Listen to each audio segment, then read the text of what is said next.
ഈ തസ്ഹീലുൽ മിർആത്തിൻ്റെ പ്രത്യേകത ചില പഴയ മിഷ്കാത്തുകളുടെ നസ്ഖുകളിൽ കോപ്പികളിലൊക്കെ അഥറിനെ കുറിച്ച് ചർച്ച ചെയ്യുന്ന ഭാഗത്ത് ഇന്നലി ത്വബറാനി കിതാബൻ മുസമ്മ ബി തഅദീബുൽ ആസാർ, തഅദീബുൽ ആസാർ എന്നു പേര് വെക്കപ്പെട്ട ഒരു ഗ്രന്ഥം ത്വബറാനി ഇമാമിനുണ്ട് എന്നാണ് പറയുന്നത്. യഥാർത്ഥത്തിൽ ത്വബറാനി ഇമാമിന് അങ്ങനെ ഒരു പേരുള്ള ഗ്രന്ഥമില്ല, അത് ത്വബരി ഇമാമിനാണ്.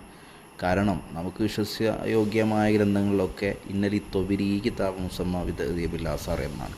അതാണ് ശരിയും. ചില ഗ്രന്ഥങ്ങളിൽ ത്വബറാനി ഇമാമിനുണ്ട് എന്ന് പറയും, അത് അച്ചടിപ്പിശകാണ്. കാരണം മഹാനായ ഇമാം സഹാവി തങ്ങൾ തൻ്റെ ഫത്തുൽ മുഈസിൽ പറയുന്നത് കാണാം, വഖദ അബൂ ജഅഫർ ത്വബരി ഫി തഹദീബുൽ ആസാരി ലഹു എന്ന് കാണാം. അതുപോലെ തന്നെ വ്യാഖ്യാതാവ് മുസന്നിഫ് അവറുകൾ താഴെ ത്വബരി ഇമാമിൻ്റെ തർജുമ വിശദീകരിച്ചിട്ടും ഉണ്ട്. നല്ലൊരു വിശദീകരണ ഗ്രന്ഥമാണ്.